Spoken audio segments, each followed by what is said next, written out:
Nih saya ngomongnya di NTT ya, Pak Ganjar itu tuh pernah bohongin kami orang NTT. Sekarang saya mau tanya, di mana ada bukti Gibran bisa kerja selama wali kota? Terus ibu kira Pak Jokowi juga bisa kerja? Salam hormat NKRI harga mati. Ini Ahok nih sekarang nih, si Ahok nih. Saya kaget juga dengan pernyataan-pernyataan dia. Saya tidak kaget ketika dia mengkampanyekan tentang Ganjar Mahfud. Oh sah-sah saja, itu kan petugas partai. Tapi yang saya jadi kaget ini ketika dia mengatakan bahwa Jokowi bisa kerja, Gibran bisa kerja. Aduh, ini aneh bener nih. Mungkin terlalu lebay bagi mereka yang tinggal di luar Papua, yang sedikit banyak sudah pernah merasakan kehadiran negara di era presiden sebelumnya. Namun bagi rakyat Papua, hanya di era Jokowi lah mereka merasa merdeka dan bangga menjadi bagian dari NKRI. Artinya kita bisa kedudukan dan kita bisa merasakan merdeka di tanah kita sendiri. Walaupun ini bangsa yang besar tuh, tapi itu yang pada tahun-tahun yang lalu memang ada segelintir orang kan ingin merdeka karena memang tidak ada pembangunan yang terjadi di tanah ini. Tapi sekarang mau bicara merdeka tidak, sudah ada pembangunan. Sudah cinta NKRI. Dan itulah harga mati. Supaya lu tahu ya, NTT ini ya, kami di NTT ini ya, bisa punya sekolah negeri, SD negeri, ya itu karena di tahunnya Jokowi. Kami bisa punya jalan bagus, itu juga karena Jokowi. Lihat Labuan Bajo tuh bagaimana perubahannya di zaman presiden sebelumnya dengan zaman Jokowi. Lihat itu, buka mata lu, pakai otak lu. Lu ngomong jangan kayak gitu dong Mas Ahok. Aduh Ahok ini sebenarnya karakter yang sangat saya puja juga. Iya, saya juga ngefans juga sama dia ketika dia menjadi wakil gubernurnya Jokowi. Keren sekali itu karakternya Jokowi, bagus, yang salah dikatakan salah. Tetapi kalau ini orang bisa kerja lalu dikatakan tidak bisa bekerja, ini aneh. Ini salah. Ini salah. Lalu Ahok mengatakan belak-belakan akan terus terang apa saja yang bisa dikatakan ya dia akan katakan. Kalau salah ya salah, benar-benar. Tapi yang dikatakan Ahok ini salah. Jokowi jelas bisa bekerja. Jokowi jelas punya bukti dan Gibran juga punya bukti. Dia wali kota Solo, bro. Iya, dia wali kota Solo dan dia bekerja, bro. Lihat kota Solo di zamannya wali kota sebelumnya Pak Efek Rudi dengan Mas Gibran. Perbedaan ada tidak? Jelas ada. Itu artinya wali kota yang sekarang bekerja sehingga ada perubahan. Begitu kan Pak Ahok. Aduh, Pak Ahok nih. Karakternya Pak Ahok saya hilang menurut saya. Sama seperti Pak Mahfud. Anda berdua tuh ibarat merpati putih, tetapi kini jadi buaya. Anda berdua tuh ibarat orang yang baik, tapi kini jadi jahat. Hanya karena ingin memenangkan paslon Anda, jagoan Anda.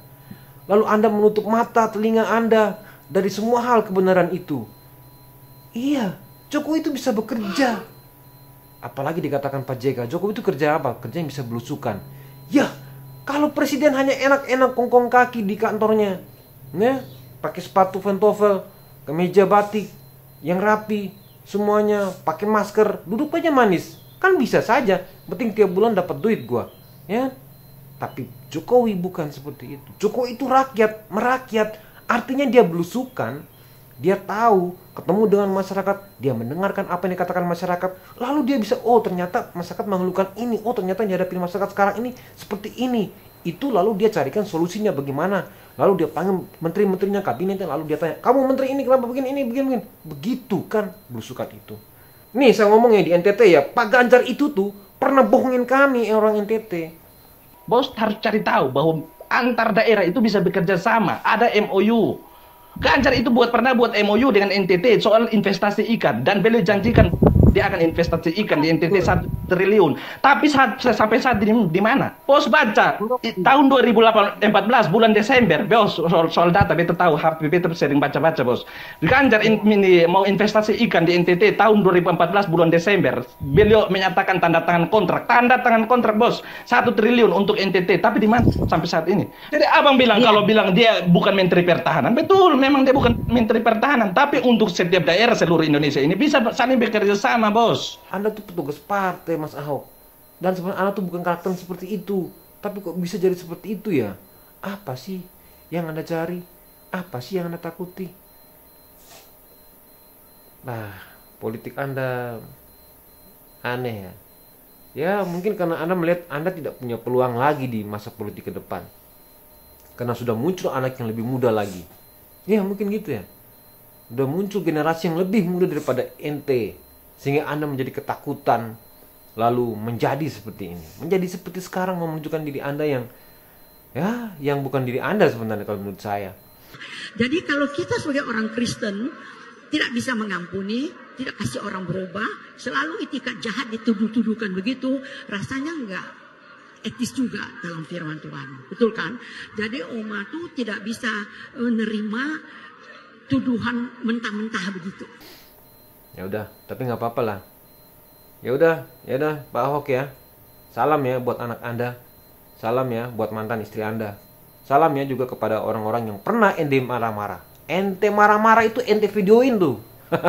Yang emosional tuh siapa? Ya udah kalau ngomong soal Ahok itu sebenarnya dia ya benar marah pada orang yang salah, itu benar emosional. Ya, marah pada orang yang salah. Tapi sudahlah Pak Ahok. Sama kayak Mahfud MD. Ente berdua tuh sama. Ketika Pak Mahfud dalam menteri ngomongnya yang lain. Ya, kalau mau kritik sama saya sebagai menteri. Tetapi ketika saya keluar dari menteri, saya akan kritik pemerintah. Padahal itu pekerjaan lo waktu sebelumnya. Aduh. Jadi gimana sih? Ya, kalau saya yang kritik boleh lah. Tapi kalau ente sebagai menterinya lalu mengkritik kinerja Anda sendiri. Atau teman Anda Mas Ganjar mengkritik soal diri Anda sendiri ketika kinerja Anda sendiri. Itu kan lucu kan jadinya. Jadi kenapa Bu kok nggak mau pilih Pak Ganjar? Kok pilihnya Pak Prabowo? Terima kasih Bu. Ya, terima kasih Bu ya. Jangankan Ibu, adik perempuan saya pun tidak mau pilih Ganjar. Dia mau pilih Prabowo. Jadi kepala lu taruh di mana nih Pak Ahok? Aduh, sudah, selamat tinggal ya. Salam ya buat anak Anda, istri ente tuh, mantan istri ente tuh, Pak Ahok ya. Dan juga kepada orang-orang yang pernah ente marah. Salam hormat, Pak Jokowi itu bisa kerja bro, apalagi Mas Gibran. Kenapa dibangun Trans Papua? 3 tahun yang lalu saya ke Wamena. Saya tanya kepada masyarakat, berapa harga bensin di Wamena? Harga bensin di sini Pak 60.000. Kadang-kadang kalau pas cuaca nggak baik bisa jadi 100.000. Saat itu juga saya perintahkan kepada menteri, saya mau bensin di sini harganya sama dengan di Jawa. Harus kita syukuri bahwa sekarang harga bensin di Wamena dan sekitar Pegunungan Tengah sama seperti yang kita nikmati di Jawa. Itulah yang namanya keadilan sosial bagi seluruh rakyat Indonesia.